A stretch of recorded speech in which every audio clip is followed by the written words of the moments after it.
podcast, shooting the shit about the Suns since 2019. That's right. Shooting the shit since 2019.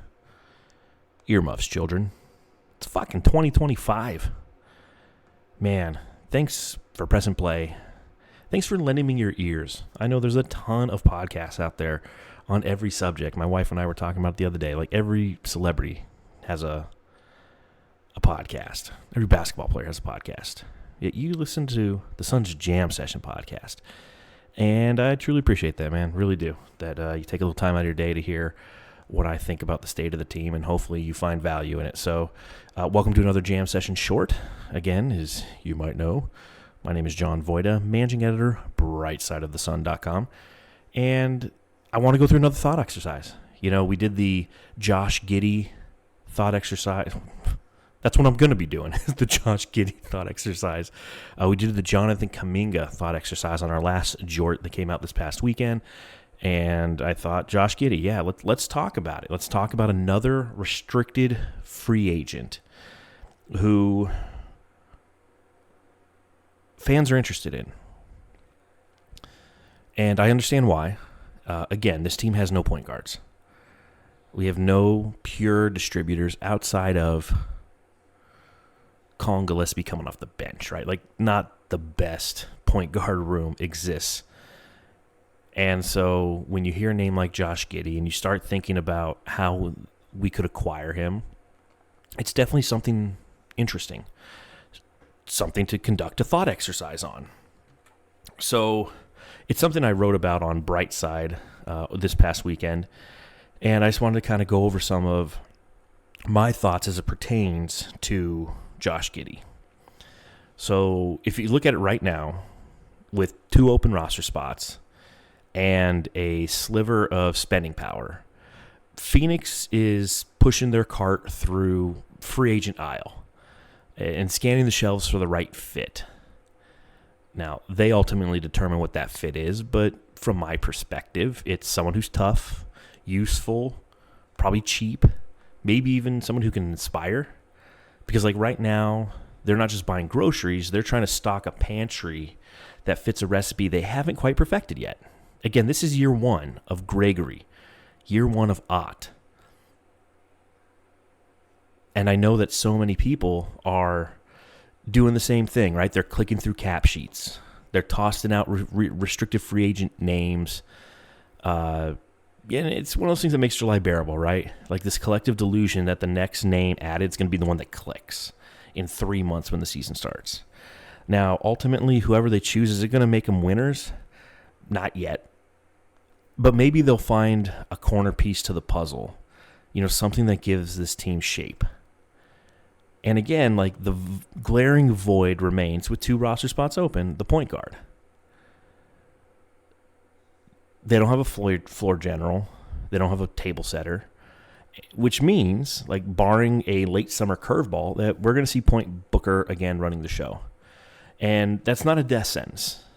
Booker is more than capable. We just, you know, don't prefer it. There's hope that people like Oso Ighodaro, who has high post passing and has got a great feel for the game, can unlock some offensive flow from the unconventional spots that they play when called upon. You know, kind of like a couple years ago, right? A facilitation by committee approach.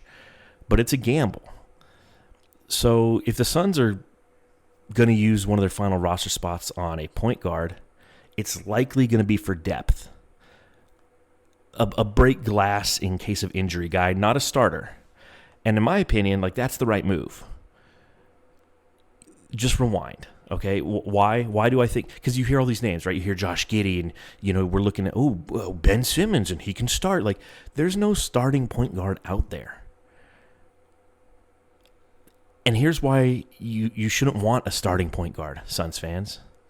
2 seasons ago, okay, when Booker and Beal were sharing the backcourt duties without a traditional point guard in sight, the team actually defended better. Like, the offense, sure, it stalled in crunch time. That's when the lack of playmaking reared its ugly head. But the team, under Frank Vogel's defensive-minded eye, I know, they held up. They competed. They weren't great, but they had some defensive grit. And that came in part from not sacrificing size and defensive versatility just to shoehorn a true point guard into the mix. Last season, Suns went out and they got their true point guard, right? Tyus Jones, traditional facilitator, floor general. The kind of player that we were all clamoring for a summer ago. And what happened? Point book turned into small forward book. And the defense, well, it shrank. A team that had 113.7 defensive rating in 2023-24, which was 13th in the NBA, became 117.7 and was 27th in the NBA. Jones, for all the steadiness and ball security, was a liability at the point of attack. He was too small, too easily hunted. You know this. You heard me bitch about it throughout the season when I was saying, like, we need to bench Tyus Jones, not because he's a bad player, but because he compromised us defensively. And once he was compromised, so was everyone else on the team. The dominoes behind him fell quickly. The rotations were stretched thin, the help came late, and suddenly the Suns were bleeding points in bunches. Like, at least when Devin Booker's playing the point, he's properly sized. It's not ideal, but he's properly sized. When you put him as a small forward, he's undersized, and he's going to have to try to guard. Even if you rotate guys around, he's still going to be undersized. Now, granted, he could guard the point, right? But then that means your point is going to have to guard the small forward. So, I mean, you could see that size disadvantage last year. It was glaring. And what was supposed to be structure instead brought imbalance. And the team sacrificed their defensive versatility in the name of traditionalism. And ultimately, it cost them. So, yeah, I'm oversimplifying the reason why. There's countless factors that led to the decline last season, but I believe it started with the team's poor roster construction and a small, non-versatile defense. So, as we enter this year, knowing that it's like Booker and Green, the lesson is fit matters more than labels. And I'll bring back that shopping list. The players who are still out there who are trying to find a home, and one name that I actually kind of like the promise of, is the 6'8" point guard from the land down under, Josh Giddey. In 4 years in the NBA, 3 with the Thunder, last season with the Bulls, he's averaged 14.1 points, 7.2 assists, 8.1 rebounds. On the surface, given the fact that the Suns are in need of a point guard, it makes sense. Like, you can talk yourself into it. But again, it comes down to that word again, right? Fit. There are plenty of reasons why I won't touch Josh Giddey with a 10-foot kangaroo, but let's start with the most basic one. The Bulls wouldn't do it. Like, they wouldn't trade him. He's a restricted free agent, qualifying offer right around $8 million. And so if the Suns were to offer some sort of a trade, you know, they can't give him an offer sheet. They don't have any money to do it. But if they were to offer a trade, they'd be like, yeah, go fuck yourself. Because they just traded Lonzo Ball to Cleveland and brought in Isaac Okoro. So their point guard room is now Josh Giddey, Ayo Dosunmu, Trey Jones, maybe Kobe White in a pinch. It's already a shaky group at the point for them. So why on earth would they flip Giddey? Like, yeah, they need wing shooting. They were 24th in the league in three-pointers coming off the bench last year.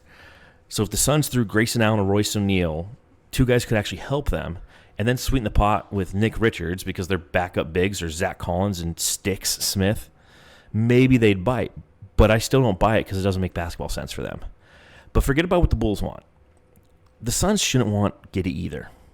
And it's not just because of fit, but it's because of the philosophy, right? Brian Gregory, Jordan Ott, Matt Ishbia. This team is trying to build an identity around defense, toughness, positional versatility. And Giddey undercuts all that instantly. Like, he's not quick laterally.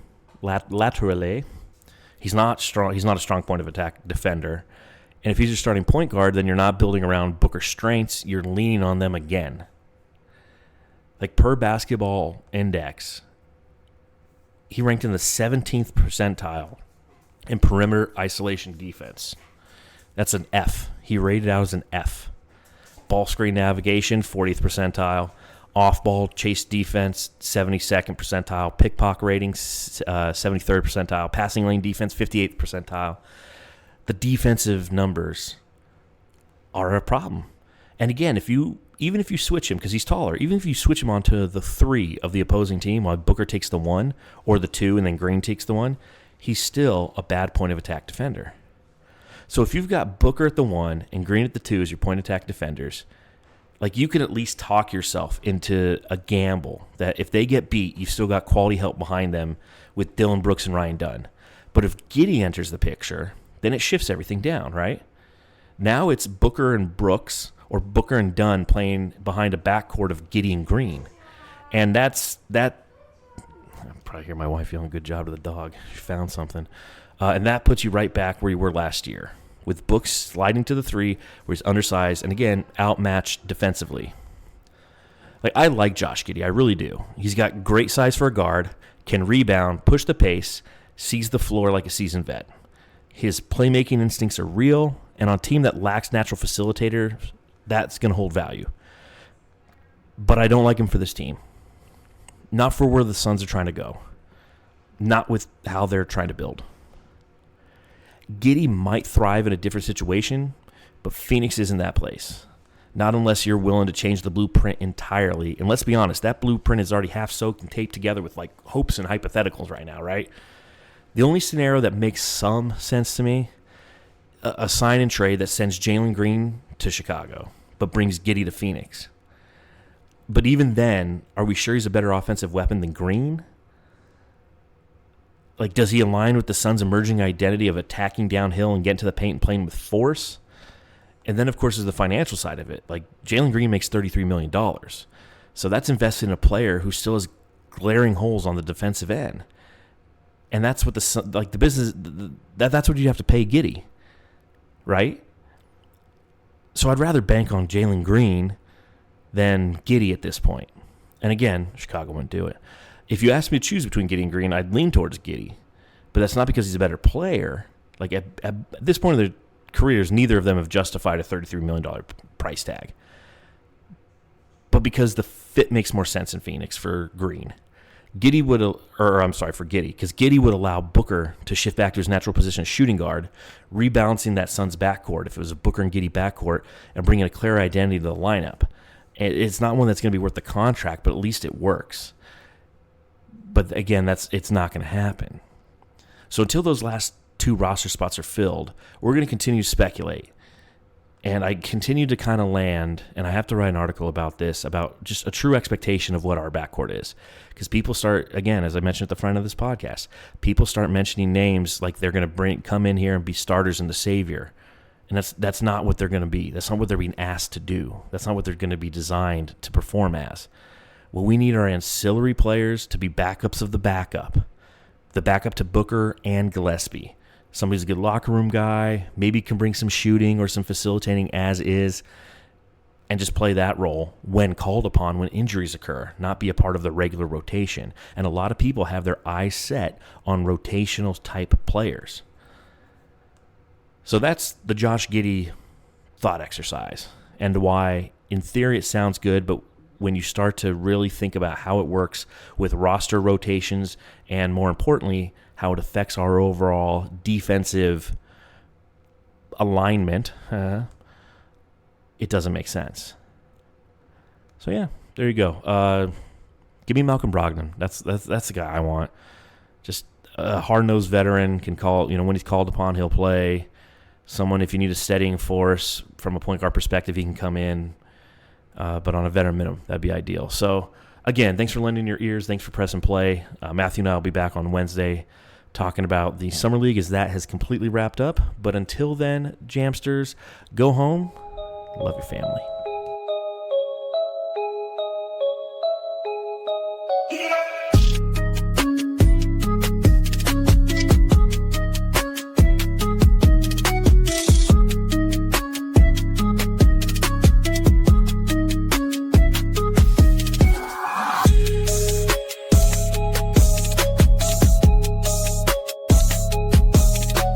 Hey, you're listening to the Suns Jam Session podcast, shooting the shit about the Suns since 2019.